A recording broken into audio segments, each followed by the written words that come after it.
Hello guys, welcome back to my channel Abhilashabi43. Hope you all guys doing good. So yes, why did I choose Interceptor 650? So என்னோட previous video நீங்கள் பார்த்தீங்கன்னா உங்களுக்கு தெரிஞ்சிருக்கும். நான் ஒரு R15 வச்சிருந்தேன் 2015 model. So அது வந்து நான் 2017 I sold it. So 2019 okay நம்ம இப்போ ஒரு பைக் எடுக்கலாம், கொஞ்சம் ட்ரிப்ஸ் எல்லாம் போகலாம் அப்படிங்கிற மாதிரி ஒரு பிளான் வந்துச்சு. அண்ட் கொஞ்சம் ட்ரிப்ஸும் பிளான் பண்ணிட்டு இருந்தாங்க ஃப்ரெண்ட்ஸ். ஸோ கண்டிப்பாக ஒரு பைக் எடுத்தால் ஓகேவாக இருக்கும், இது கரெக்டான டைம் அப்படிங்கிற மாதிரி தோணுச்சு. என்ன பைக் எடுக்கலாம் அப்படிங்கிறது ஒரு பெரிய பெரிய கன்ஃபியூஷனாக இருந்துச்சு. ஏன்னா அந்த டைமில் இன்டர்செப்டர் லான்ச் ஆச்சு 2018. நான் வந்து 2019 தான் பைக் எடுக்கிற பிளான் இருந்துச்சு. பட் எனக்கு அந்த டைமில் எனக்கு இன்டர்செப்டர் ஒரு அந்த ஐடியாவே இல்லை, இன்டர்செப்டரோட ஐடியாவே இல்லை. ஏன்னா நான் வந்து ஒரு கிளாசிக் 350, கிளாசிக் 500, கிளாசிக் 650 அந்த மாதிரி ஒரு ரேஞ்சில் தான் இது எக்ஸ்பெக்ட் பண்ணேன். ஸோ இந்த ஐடியாவே இல்லை, எனக்கு இன்டர்செப்டர் ஐடியாவே இல்லை. வேறு என்னெல்லாம் பைக் எனக்கு ஐடியா இருந்துச்சு அப்படின்னு கேட்டிங்கன்னா RC 390, Duke 390, R3, ninja 300, Dominar.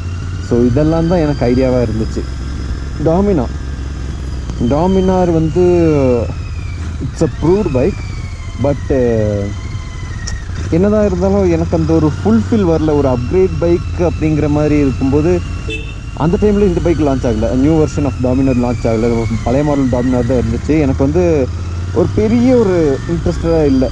இந்த bike is good, it's a proved bike, நீங்கள் தாராளமாக டூரிங் பண்ணலாம். பட் எனக்கு அதில் வந்து ஒரு இன்ட்ரெஸ்ட்டு போகலை.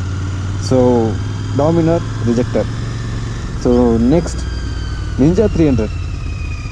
Comparing to all these bikes, நான் சொன்ன bikes like R3, ninja 300, Dominar, Duke 390, RC 390 இதெல்லாம் கம்பேர் பண்ணும்போது நிஞ்சா 300 அண்ட் R3 இது ரெண்டுமே ரொம்ப எக்ஸ்பென்சிவாக இருந்துச்சு.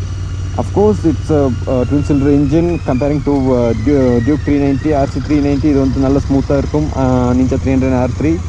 பட் அவ்வளோ ஒரு எக்ஸ்பென்சிவ் வேணுமாங்கிற மாதிரி இருந்துச்சு எனக்கு. ஸோ சம்திங் 3.5 lakhs வருது நிஞ்சா 300.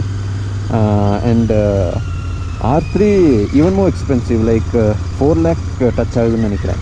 சர்வீஸ் காஸ்ட் நிஞ்சா கொஞ்சம் காஸ்ட்லி. ஸோ இதெல்லாம் மைண்டில் வச்சு லாஸ்ட்டில் அதையும் ரிஜெக்ட் பண்ணிட்டேன். ரெண்டு ஆப்ஷன் தான் லாஸ்ட்டில் ஃபைனலைஸ் பண்ணி 2 bike, RC 390 and Duke 390. Sports bike, naked bike. But நான் R15 வந்து ஓன் பண்ணியிருக்கிறதுனால ஸோ என்னோடய பில்லியனை நான் ஹில் ஸ்டேஷன்ஸில் இருக்கேன். நான் என்னோடய பில்லியனை பேக்கில் உட்கார வச்சுட்டேன். R15ல் ஹில் ஸ்டேஷன்லேருந்து கீழே, ஐ மீன் இப்போது கோத்தகிரி டு மேட்டுப்பாளையம் போகிற ரோட்டில் ஃபுல்லாக இறக்கமாக தான் இருக்கும், மேடாக இருக்காது. மேடாக இருக்கும்போது அது சூப்பராக இருக்கும், பெர்ஃபார்மன்ஸ் வேறு லெவலில் போகும். பட் இறக்கத்தில் நான் ஒரு பில்லியனை பேக்கில் கூட்டிகிட்டு போகும்போது பில்லியன் ஃபுல்லாக என் மேலே தான் சாய்வாங்க. R15 ஒரு போஸ்டர் உங்களுக்கு தெரியுமே. ஸோ நான் வந்து என்னோடய பாடி வெயிட் ஃபுல்லாக என்னோடய இந்த 2 ரிஸ்ட்டுக்கு தான் நான் கொடுப்பேன் ஃபுல் வெயிட். இந்த ரிஸ்ட் 2 ரிஸ்ட்டும் ரொம்ப பெயினாக இருக்கும். அதுவே எனக்கு பெரிய ஒரு இரிட்டேட்டிங்காக இருந்துச்சு. ஏன்னா பில்லியனை உட்கார வச்சுட்டு கீழே போகும்போது எப்படா போய் கீழே சேருவோம் அப்படிங்கிற மாதிரி இருந்துச்சு.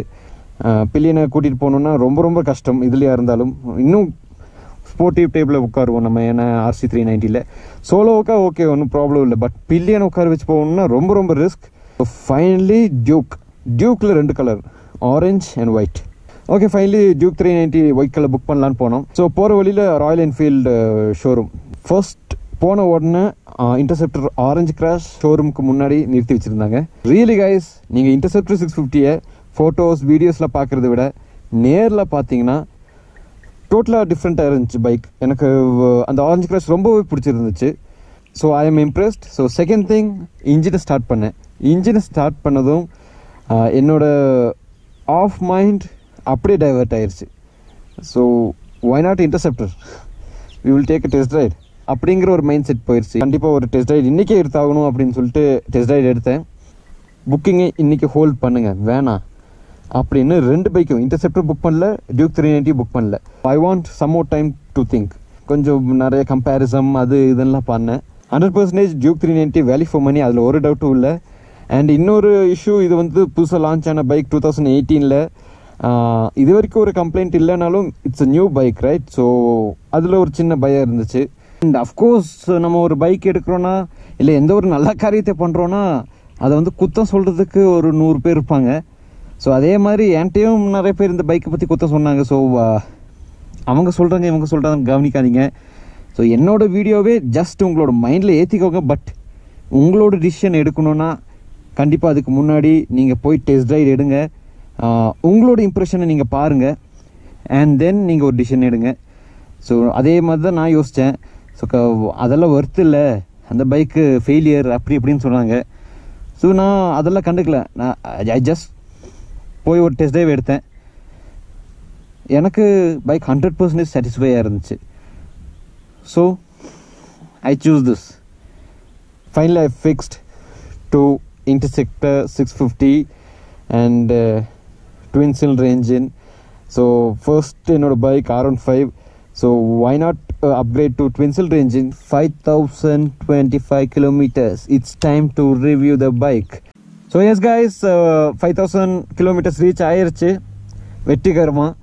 And yes, you can expect a review video soon. So yes guys, thank you for watching my video. Catch you in the next video. Until then, bye bye, love you guys. உங்களுக்கு இந்த video கொஞ்சமா யூஸ்ஃபுல்லாக இருந்துச்சுன்னா please do like my video, share my video and share our video and comment positive or negative whatever. Comment பண்ணுங்க. உங்களோட suggestion எனக்கு ரொம்ப ரொம்ப important. So thank you guys, thank you, bye bye, love you guys.